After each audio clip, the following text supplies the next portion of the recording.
আসসালামু আলাইকুম dear students, আজকে আমরা স্ট্যাটিস্টিক্যাল মেকানিক্সের খুবই ইম্পর্টেন্ট একটা প্রমাণ, সেটা হচ্ছে স্টার্লিং আসন্ন মান। স্টার্লিং আসন্ন মান হচ্ছে বা স্টার্লিং অ্যাপ্রক্সিমেশনটা প্রমাণ করব। এটা পরীক্ষার জন্য অনেক অনেক বেশি ইম্পর্টেন্ট। সো আমি একটু বানান ভুল করছি, এটা একটু ঠিক করে দিচ্ছি। এখানে স্টার্লিং হবে এটা, ঠিক আছে। সো যাই হোক, আমাদের এই যে প্রমাণটা আসলে বলে কি, প্রথমে আগে সেটা আমাদের দেখতে হবে। প্রথমেই আমরা লিখব যে যদি বড় মানের এন নেই, আমরা বড় মানের এন এর জন্য এন ফ্যাক্টোরিয়াল এর মান গণনা করা খুব কষ্টকর হয়ে যায়। এর মান গণনা করা কষ্টকর হয়ে যায়, খুব কমপ্লিকেটেড হয়ে যায় এটা গণনা করা যদি এন ফ্যাক্টোরিয়াল বের করতে চাও তুমি। তাই স্টার্লিং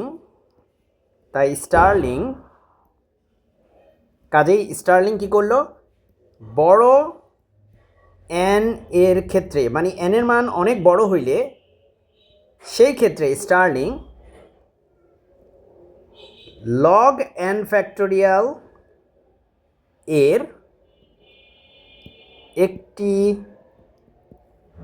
আসন্ন মান দেয় বা যেটাকে আমরা ইংলিশে বলতে পারি অ্যাপ্রক্সিমেট ভ্যালু দেয়। এবং স্টার্লিংয়ের সূত্রানুযায়ী আমরা লিখতে পারি, সেক্ষেত্রে আমরা লিখতে পারি যে log N factorial equal to আমরা লিখতে পারি তখন N log N minus N, এটা আমরা লিখতে পারি। তবে এখানে আমি একটা জিনিস কারেক্ট করে দিই, সেটা হচ্ছে এটাকে ইকুয়াল না বলে, তখন যেহেতু এটা অ্যাপ্রক্সিমেট একটা ব্যাপার, সো এটাকে অ্যাপ্রক্সিমেটলি সাইনটা দেওয়াটাই উচিত, মানে প্রায়, ঠিক আছে, এই সাইনটা দেওয়াটাই উচিত। সো এটাই হচ্ছে আসলে স্টার্লিংয়ের অ্যাপ্রক্সিমেশন, ঠিক আছে। এইটা এখন আমরা হচ্ছে প্রমাণ করব। তো এখন আমরা হচ্ছে এটার প্রমাণ করব ইনশাল্লাহ। সো আমরা লিখি যে প্রমাণ করার জন্য খুব ছোট একটা প্রমাণ, ডোন্ট ওয়ারি, যদিও এটা পরীক্ষা অনেক ইম্পর্টেন্ট, বাট এই প্রমাণটা খুবই খুবই ছোট। আমরা সবাই জানি আমরা ম্যাথমেটিক্সে এটা পড়ে আসছি যে এন ফ্যাক্টোরিয়াল মানে হচ্ছে 1 into 2 into 3 into dot N minus 1 into N. তার মানে এন ফ্যাক্টোরিয়াল মানে হচ্ছে 1 থেকে এন পর্যন্ত সবগুলা সংখ্যার গুণফল, তবে সেগুলা হচ্ছে পূর্ণ সংখ্যা। 1 থেকে এন পর্যন্ত সমস্ত পূর্ণ সংখ্যার গুণফল করব আমরা। এবার আমরা উভয় পাশে আমরা লগারিদম নিব, দুই পাশে আমরা লগ নিব। চলেন উভয় পাশে লগ নিয়ে পাই। কি পাই আমরা যদি বাম পাশে লগ নিই, তাহলে আমরা পাবো হচ্ছে লগ এন ফ্যাক্টোরিয়াল, আর ডান পাশে আমরা পাবো হচ্ছে লগ এই পুরো জিনিসটা, ঠিক আছে। সো আমি এখানে জাস্ট কপি পেস্ট করব, ওকে। এই পুরো জিনিসটা আমরা এখানে পাবো। এখন এখানে আমাদের একটা জিনিস খেয়াল রাখতে হবে, আমরা একটা ফর্মুলা জানি লগারিদমের ক্ষেত্রে, যে লগ এম ইন্টু এন যদি থাকে, সেটাকে log m plus log n লেখা যায়, তাই না?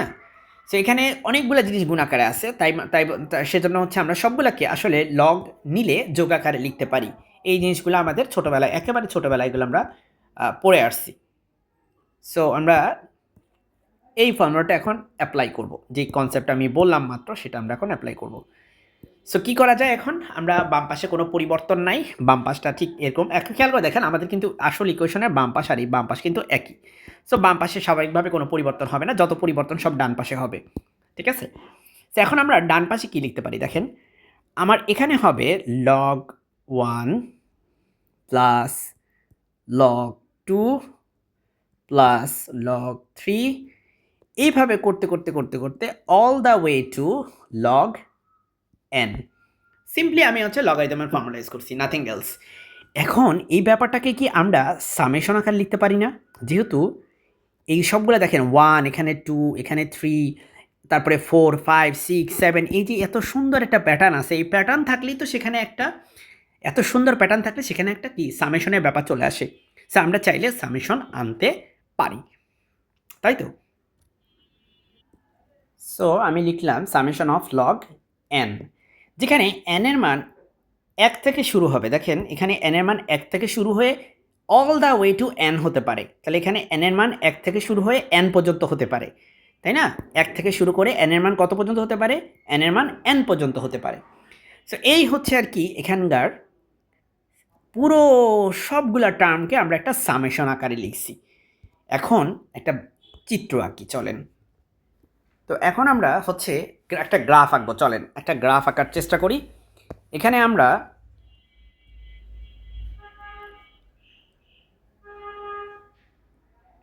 যে গ্রাফটা আঁকতেছি সেই গ্রাফটা আমাদের ওয়াই অক্ষ বরাবর নিব। আমরা ওয়াই অক্ষ বরাবর আমরা নিব হচ্ছে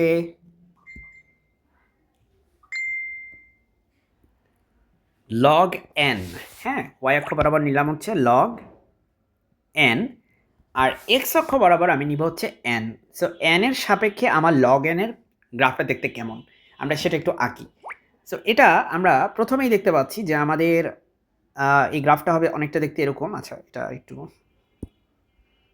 প্রথমে এরকম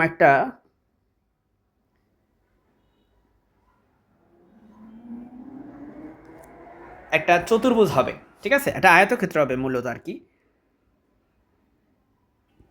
এরপরে প্লট করতে থাকলে আরও একটা আয়তক্ষেত্র পাবো, যেটা আগেরটা থেকে একটু একটু বড় হবে। এন এর মান যত বাড়বে আমাদের লগ এন এর মান কিন্তু ততই বাড়বে, ঠিক আছে? এন এর মান যত বাড়বে লগ এন এর মান ঠিক ততটাই বাড়বে। এখানে দেখেন এন এর মানের সাথে সাথে লগ এন এর মান হচ্ছে বাড়তেছে। সো এই গ্রাফটা আঁকাটা মানে ইম্পর্টেন্ট এটুকু না, গ্রাফটা আঁকলে ভালো। গ্রাফটা আঁকতেই হবে এমন কিছু না, ঠিক আছে? শেষের ছবিটা ভালো হয় না, এটা একটু আবার আঁকি। সো আমরা এখানে কি দেখতে পাচ্ছি? আমাদের এন বাড়তেছে, আমাদের লগ এনও বাড়তেছে, ঠিক আছে? এনও বাড়তেছে, লগ এনও বাড়তেছে, দুইটাই বাড়তেছে। সো এই প্যাটার্নটা হচ্ছে কন্টিনিউ হবে। আচ্ছা, সো আমার এন এর মান যত বাড়তেছে আমার লগ এন এর মান কিন্তু ততটাই হুড় করে বাড়তেছে, ঠিক আছে? সো এটা হচ্ছে প্রমাণ করে যে আমার এন এন বাড়ার সাথে সাথে আমার হচ্ছে লগ এনটাও বাড়তেছে। আমি বারবার একই কথা বলতেছি আসলে, just to you guys to realize. Okay, so এখন আমরা কি করব? এখানে অনেকগুলো স্লাইস করব। সো আমরা এখানে দেখেন এক একটা স্লাইস দেখেন কত বড় বড় করে এই স্লাইসগুলো যদি আমরা একটু ছোট করি, আরও মিহি করে ফেলি, তাহলে কিন্তু জিনিসটা খুবই ইন্টারেস্টিং হয়। আমি যদি এই স্লাইসগুলোকে ইনফাইনাইটলি ভাগ করি, অনেকগুলা ভাগ করি, অনেকগুলা স্লাইস করে ফেলি এখানে, সো তখন এই যে সামেশনটা, এই সামেশনটা না নিয়ে আমরা চাইলে ইন্টিগ্রেশন করতে পারি। আমরা জানি যে সামেশন তখনই হয় যখন এই যে এরকম একটা টুকরার সাথে আরেকটা টুকরা যোগ করবা, তার সাথে আরেকটা টুকরা যোগ করবা, তার সাথে আরেকটা টুকরা যোগ করবা, এরকম যদি হয় তাহলে সামেশন হয়। কিন্তু যদি এমন হয় যে পুরো জিনিসটা কন্টিনিউয়াস, তার মানে আমার প্রত্যেকটা স্লাইস ইনফিনিটেসিমালি স্মল, মানে এতটাই ক্ষুদ্র প্রত্যেকটা স্লাইস, যেটাকে তুমি আসলে একটা ভার্চুয়ালি একটা লাইন বলতে পারো চাইলে, ঠিক আছে? ইন দ্যাট কেস তুমি চাইলে ইন্টিগ্রেশন করতে পারো। সো আশা করি এই কনসেপ্টটা তুমি জানো, ইন্টিগ্রেশন ডিফারেন্সিয়েশন এই কনসেপ্টটা তুমি জানো। এটা আমি অবশ্যই বিশ্বাস করতে চাই, তুমি অলরেডি 4th ইয়ারে পড়ো। সো আমি বিলিভ করি যে তুমি এটা বুঝো। তাহলে তুমি লিখবা যে আমরা আমরা অসীম সংখ্যক অসীম সংখ্যক ক্ষুদ্র ভাগে ভাগ করে, ক্ষুদ্র স্লাইস বা ক্ষুদ্র ভাগে ভাগ করলে সমাকলন নিতে পারি।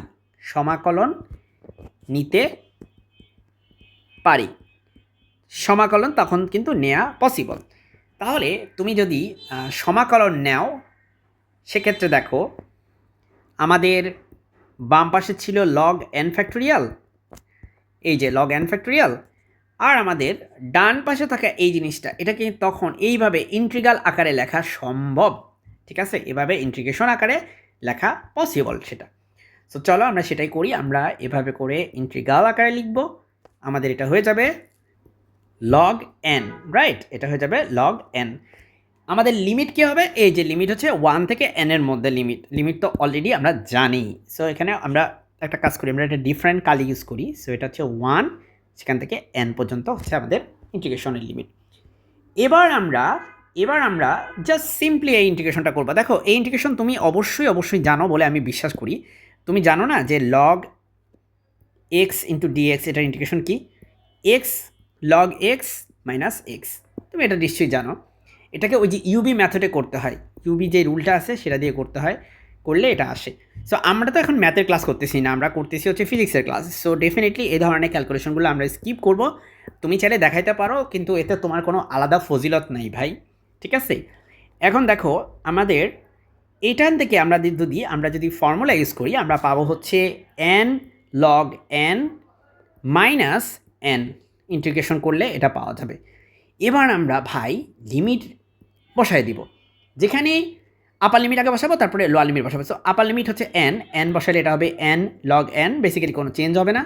আর লোয়ার লিমিট বসালে n এর জায়গায় 1 বসালে এটা হবে হচ্ছে 1 ইন্টু log 1 মাইনাস এটা হবে 1।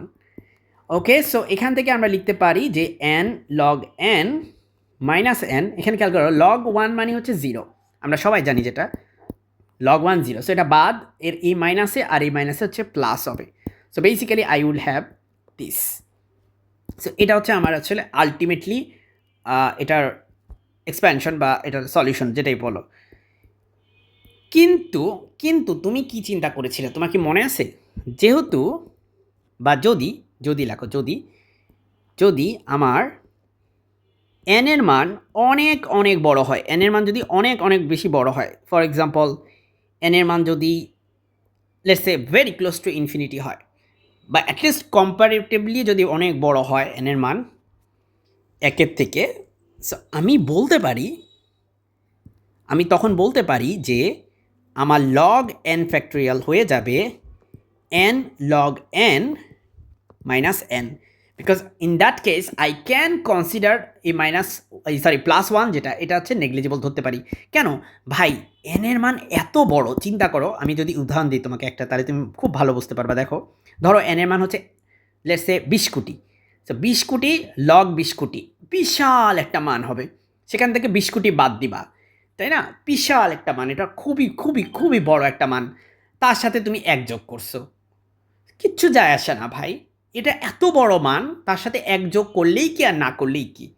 কিন্তু যদি n এর মানটা খুব ক্ষুদ্র হয়, তখন কিন্তু এই 1টা কিন্তু ম্যাটার করে, ঠিক আছে? সো এই হচ্ছে আমাদের প্রমাণ, আশা করি বুঝতে পারছো। তুমি এখানে লিখে দিবা যে প্রমাণিত। সো এই হলো ব্যাপার স্যাপার, আশা করি বোঝা গেছে মাই ডিয়ার স্টুডেন্টস। দাঁড়াও, ওকে, এবার আমি তোমাকে পুরোটা একবার একটু দেখাই দিই, যাতে তুমি পুরো ব্যাপারটা একটু বার্ডস আই ভিউ থেকে দেখতে পাও। আচ্ছা, আর একটু জুম আউট করি, দেখো কতটা ছোট একটা প্রমাণ। আমি ব্যাখ্যা করছি তাই একটু সময় লাগছে, ঠিক আছে, অল্প কয়েকটা লাইন। সো এই ছিল আজকের প্রমাণ, আশা করি বুঝতে পারলে। আসসালামু আলাইকুম।